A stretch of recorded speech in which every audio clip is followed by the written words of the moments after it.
Now we are ready to start.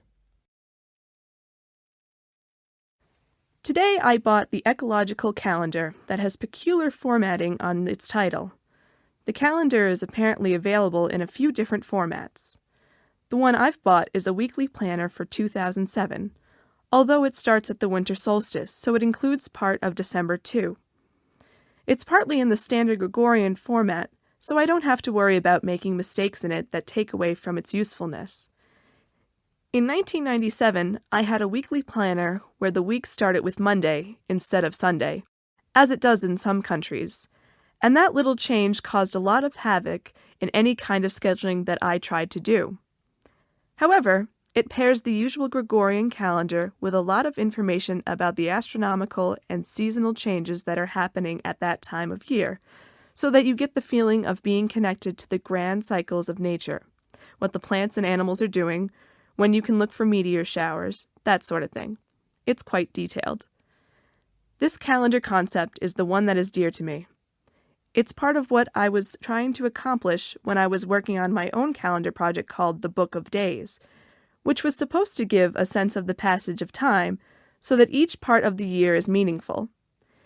It would describe the patterns common among all cultures, such as the psychological need for relief from the darkest part of winter, and most cultures say that the veil between our world and the other world is thinner at a certain time of the year, even though they don't all agree on when that is.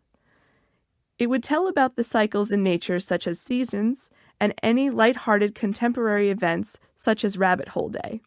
It didn't just list events, it drew connections between them so that you can get a feel for the significance of the current time.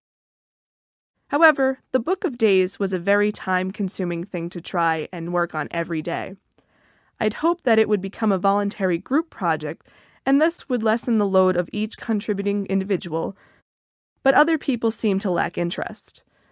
I managed it for several months, but it was too much for one person to manage alone. Eventually, I had to let them go off it for more important projects. I still want to see something like the Book of Days.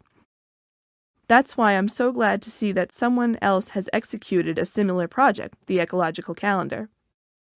I also like the idea of redefining the scope of time that we humans perceive that I have found in The Clock of the Long Now, a book I'm in the middle of reading and which has already made a huge impression on me.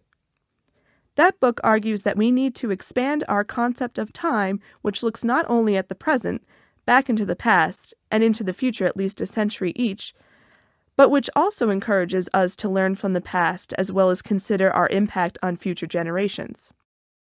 So for 2007, I'll be completely redefining my perception of time to make it more meaningful, although that's something I've been working on for a while now, since calendars fascinate me.